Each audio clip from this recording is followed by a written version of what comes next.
Bien, ya estamos de regreso, 9:22 de la mañana. Bien, vamos ahora con nuestro invitado, que es Jaime Cordero, periodista y escritor. Jaime, bienvenido. Para hablar, Jaime, contigo de tu más reciente criatura, que es La Fórmula del Gol. Ahí la tenemos en la pantalla. Y que es un trabajo en coautoría, ahí lo tenemos, sí, en autoría con Hugo Ñoño, ¿no? Que es Hugo Ñapo, que es el economista experto en el tema del arte de las economías y los números, y que en este caso ustedes reúnen las estadísticas para entender cuál ha sido la fórmula del gol. A ver, sí, bueno, este es un trabajo, me decía, un poquito... Extraño. No, sí, extraño en el sentido de sui generis en el Perú, ¿no? Pero que se relaciona con una rama que es la analítica deportiva, que consiste básicamente en ver el fútbol no solamente a través de los ojos del espectador, ¿no? o de la intuición, sino a través de los números, de los datos, ¿no? Entonces, las herramientas informáticas y estadísticas modernas nos permiten a nosotros y en general a los entrenadores, a todas las personas que están metidas en el mundo del fútbol, correr pues miles de datos de partidos, goles, situaciones de gol, etcétera, de partidos individuales, de campañas completas, para tratar de entender cuáles son esas regularidades que hacen que un equipo tenga éxito o no lo tenga. Entonces nosotros hemos hecho eso en gran medida aplicado al caso peruano, ¿no? Claro. Ahora, tú me contabas, ¿no? Que justamente en esta asociación que tú tienes con Hugo, desde el punto de vista de los números, de las estadísticas, analizaron el equipo de Perú. Que Así para es. empezar hablamos ahí de un equipo, ¿no es cierto? Ajá. ¿Cuál es esa fórmula que ustedes encuentran que ha servido de base para volver al Mundial? Bueno, primero hay que dejar claro que tampoco esto es una ciencia perfecta, es estadística, los números dan regularidades, dan tendencias, pero no condicionan, no son horóscopos, o sea, no hay predicción acá. Hay, digamos, ciertas regularidades. Entonces nosotros nos preguntamos, un poco, esta es parte importante de nuestro libro, ¿qué es lo que hizo Perú bien esta vez, a diferencia de anteriores veces, ¿no? Y encontramos una serie de cosas que efectivamente tienen que ver con el juego, ¿no? Efectivamente, por ejemplo, esta selección peruana recupera mucho más el balón que las selecciones anteriores, es mucho más efectiva, quitando pelota, presiona mucho más arriba, y todo eso lo podemos ver a través de números, de diagramas de calor, de distintas cosas. Podemos ver también que hay una verticalidad mayor en los pases que da la selección, es una selección que juega menos lateralmente que verticalmente. Entonces, eso parte es la parte futbolística, pero hay otros factores que están fuera de la cancha que son igualmente importantes. ¿Cuáles crees que son? O sea, por ejemplo, el manejo del entorno. Por ejemplo, una de las cosas que, por ejemplo, analizamos fue el discurso de Ricardo Gareca, ¿no? Revisamos todas sus conferencias de prensa y sus declaraciones durante toda la campaña de eliminatorias para ver, por ejemplo, qué palabras repetía más, posibilidad, qué fórmulas, ¿no? Y vimos ahí que había a pesar de que se dice que Gareca es una persona que no habla, no es demasiado expresivo, justamente tiene un discurso muy sólido. De pronto lo vemos así, de las cámaras para afuera, pero a la interna... Sí, la interna es diferente, pero es importante lo que se dice para afuera, porque de eso también viene mucho la confianza que te da el hincha, que te da el entorno, ¿no? Y por ejemplo, ahí vendría a ser el elemento, digamos, retroalimentador, ¿no? De los integrantes, de los chicos de la selección con la hinchada. ¿En ello crees tú que ha tenido mucho que ver el discurso del DT? Por supuesto, ¿no? Y también ciertas decisiones que tomó, digamos, para conformar el plantel, ¿no? La apuesta por un plantel más joven, con jugadores con mucho más hambre, quizás no tan consagrados en algunos casos, ha rendido muchos frutos, ¿no? Y seguimos viendo ahora jugadores que incluso el hincha peruano no tiene muy mapeados, ¿no? Como Santa María, Aquino, por ejemplo, que en el Mundial son suplentes, pero ingresan y rinden y uno dice, qué bien juegan, ¿no? Eso también tiene que ver con una labor que tiene también de base, ¿no? Que también es importante, ¿no? Esa es la gran fórmula que ustedes sustentan, digamos, ha servido para hacer las cosas diferentes esta vez. Y romper con estereotipos o con esquemas, a veces tendemos a endiosar, ¿no es cierto? Si vemos el caso de Galese, es quizá uno de los jotitas, ¿no? Que sobrevive y que, por ejemplo, el día de hoy hace un extraordinario papel. Romper con el tema de los Cuatro Fantásticos y toda esa serie de etiquetas ha servido también, ¿crees? Es difícil romper con eso, pero es importante intentarlo y tratar de hacerlo. Dejar claro que atreverse a hacerlo, ¿no? Que en una selección lo más importante es el colectivo, ¿no? Que el bien grupal del colectivo es mucho más, redunda en mucho más beneficios, incluso para cada uno de los jugadores. Y lo vamos a ver ahora, ¿no? Estos jugadores que, a pesar de que se están yendo tempranamente del Mundial, probablemente sus carreras... Mira esta hermandad que tú puedes apreciar aquí, ¿no? Sus carreras van a recibir un impulso importante, ¿no? Y eso va a retroalimentar en ellos, ¿no? Mientras, o sea, lo que necesitamos nosotros una de las cosas que necesitamos nosotros para que nuestra selección siga siendo competitiva es que nuestros jugadores jueguen en ligas competitivas. Ahora, Jaime, tú escuchas a los jugadores de la selección y todos te repiten el mismo discurso, ¿no? Dejamos todo en la cancha por darle la alegría a este país. ¿Cómo interpretas tú que todos tengan ese elemento, ese hilo conductor en el mensaje? ¿De dónde viene? Bueno, es que ha habido una serie de coyunturas, ¿no? Por ejemplo, es importante, todo esto no se habría podido conseguir, por ejemplo, si no hubiera habido una renovación dirigencial en la Federación Peruana de Fútbol, porque ya el ambiente con las anteriores directivas estaba absolutamente viciado, ¿no? Entonces eso dio la posibilidad ¿no? Dio la posibilidad de un nuevo comienzo. Luego la selección de gente como Juan Carlos Oblitas, por ejemplo, que es una persona que tiene muy claro qué es cuál es la realidad del fútbol peruano, y a la vez la selección de Gareca como la persona adecuada para dirigir a esta selección, también han permitido darle la vuelta a ese clima en el cual la selección peruana era un sinónimo de un montón de cosas negativas, ¿no? Era selección de decepción, de derrota, de desánimo, escepticismo, ¿no? Escepticismo. ¿Cuál crees de esa fórmula fantástica, esa fórmula perfecta, no sé, de haber logrado cambiar completamente las cosas, que se ve reflejado en la actitud? Claro. Tiene que ver primero con el discurso que se da, ¿no? Con el discurso, pero el discurso no solamente es un discurso hablado, ¿no? Es el discurso de cómo juegan los jugadores. Lo más importante, los jugadores hablan en la cancha, eso no es una frase vacía. El aficionado puede darse cuenta, y se da cuenta rápidamente, sobre todo en el estadio, cuando un jugador realmente está dando todo de sí. Y a pesar de que pierda, esa energía se transmite y eso genera una serie de círculos virtuosos positivos. Evidentemente, cuando los resultados acompañan es mejor todavía, pero ahí cabe también el riesgo del endiosamiento. Lo que te planteaba antes, ¿no?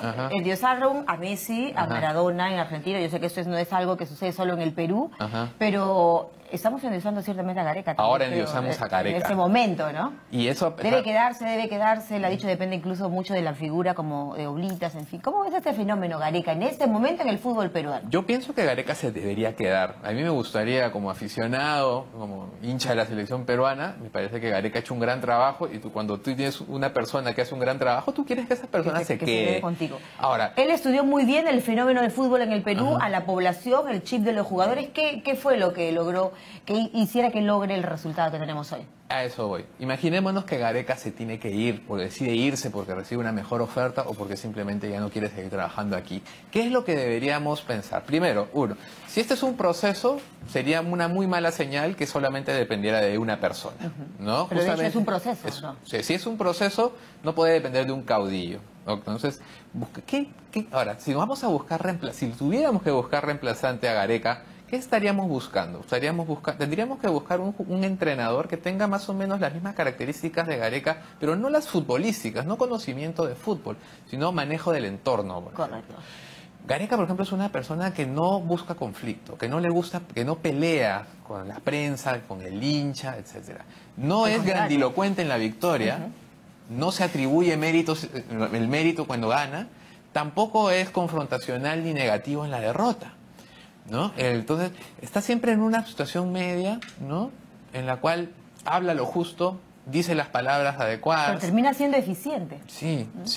Eso es lo que tenemos que buscar. Tenemos que buscar no un entrenador que tenga un gran cartel, que haya campeonado en X lugares, sino deberíamos buscar un entrenador que también sabiendo de fútbol, evidentemente, sea capaz de manejar esas energías. Excelente. Me encanta esa reflexión que nos dices en este momento, Jaime. Y bueno, sobre la base de lo que te decía, o sea, estamos endiosando un poco en este momento por lo que él ha logrado. La pregunta es, ¿cuándo nos puede servir esto para llevar el momento actual del fútbol que nos ha unido, nos ha arrancado alegrías, sonrisas, la locura que es haber dejado todo por ir a Rusia para muchos peruanos y seguir replicándolo en todo orden de cosas. Esa es una gran cuestión que en muchos lugares se plantea, ¿no? Porque todo el mundo ve la energía que transmite el fútbol, cómo el fútbol puede ser capaz de cohesionar y poner a la gente en una sola dirección. Es casi un objetivo país. Entonces, ¿cómo podemos orientar eso para construir nacionalidad, construir ciudadanía en otros sentidos? Eso es importante, ¿no? De hecho tiene que ver con una decisión política. Los políticos siempre se han servido del fútbol, ¿no? Pero básicamente para lograr cosas de corto plazo, ganar un poco de popularidad aquí, sumarse una foto allá. ¿Cómo podemos direccionar la energía positiva del fútbol hacia objetivos más de largo plazo y más loables? Por ejemplo, nuestro bicentenario.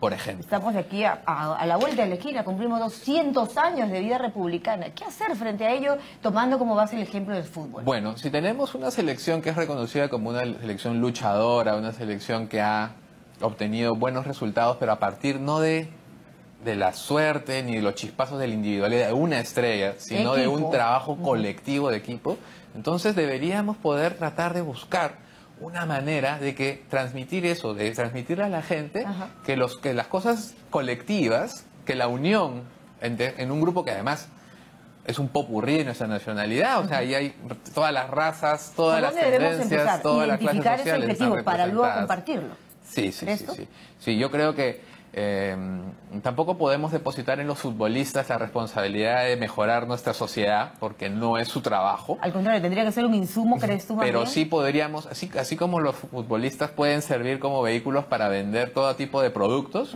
también podríamos intentar utilizar un poco de esa capacidad que tienen de llegar en la gente como ejemplos positivos para vender otros valores, ¿no?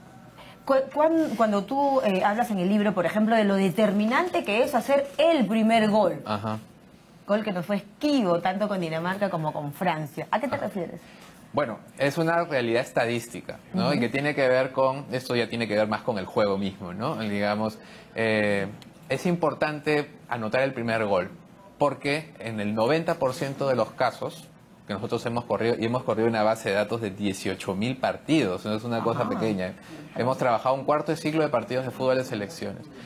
De esos, en esa base de datos de partidos de selecciones, el equipo que mete el primer gol no pierde en el 90% de los casos. O sea, no pierde ese partido en el 90% de los casos. O sea, como máximo lo en el marcador, ¿no? Claro, como normalmente y en el Mundial se ha venido reflejando esa tendencia. Ya se han jugado 40 partidos, si mal no recuerdo, y hasta ahora solamente 3 se han sido volteadas. Ya, si analizamos un poco el partido con Dinamarca, se desprende de ahí el hecho de que, bueno, no hicimos el gol, nos bajó el ánimo y el segundo tiempo fue lo que todos ya vimos, ¿no es cierto? Tiene que ver con el ¿Cuánto escenario. Influye eso, el efecto anímico? Influye muchísimo el efecto anímico. El efecto anímico influye muchísimo, pero yo creo que era, digamos, visto en retrospectiva, y a pesar de que Perú hizo un muy buen partido frente a Dinamarca, tiene que ver también con el hecho de que estos chicos nunca habían estado sometidos a este escenario. Exacto. El Mundial es una cosa... Pero no le faltó garra aún así, ¿no? ¿Crees tú? No, garra no, y empuje y ánimo, pero quizás precisión. La precisión que te da la frialdad de conocer el escenario. El ya haber estado ahí, el ya haber anotado antes ahí. Decimos, como que el arco se achica. Porque, y mira, no solamente falló Cueva, ha fallado Messi, ha fallado Cristiano Ronaldo. Pero es de pensar una cosa, o sea, esos son jugadores que juegan Champions, que están acostumbrados a jugar en los grandes escenarios del mundo, pero el Mundial es otro nivel de presión. En el Mundial fallan todos. En el Mundial fallan todos porque... Mira cómo es el Mundial. Así es. Entonces, era importante, ¿no? Por eso ganarle a Australia, al margen de que el resultado no nos sirva de nada en realidad, porque es importante que esta ¿Realmente tú crees que no nos sirve de nada? Bueno, claro, a nivel de puntos y la presencia en el Mundial, pero en realidad, ¿qué es lo que logramos sacar de este triunfo contra Australia? Nos sirve porque es importante que esta generación de jugadores, que en el 70-80% de sus casos es la base de lo que va a competir para la próxima eliminatoria, la sub-20 está allá, ¿no? Tenía que saber lo que era anotar y ganar en un Mundial, ¿no? Tenía que conocer, o sea, no podía irse de aquí, no podía irse de Rusia sin esa sensación, sin saberse capaz. Perfecto, sin saberse capaz y sin sentirse que han logrado gritar ese gol en un Mundial. Y tener hambre de más, dice, ya gané, puedo volverlo a hacer. Ya sé cómo es. ¿No? Tener hambre. De gol. Sí, y darse cuenta de que el escenario es realmente un escenario que no, o sea, que asusta. En el que no puedes fallar. Pero sí, que no puedes fallar, pero que tampoco es imposible para nosotros. Perfecto, imposible. Nada es imposible. Ahora, Para nada. en este equipo te decía la visión que ha tenido la federación en el sentido de llevar a los chicos de la sub-20 para que vayan teniendo ese roce, conocer, eso nos va a servir de mucho, ¿no? También. ¿Por qué? Porque básicamente uno de los indicadores externos que tienen que ver con que una selección vaya con regularidad al mundial tiene que ver con qué también trabajan los menores. Nosotros nos preocupamos mucho y nos damos latigazos muchas veces por el tema de que nuestro fútbol profesional es de bajo nivel. Pero más importante que el fútbol profesional de clubes es que tengamos divisiones inferiores que produzcan buenos futbolistas.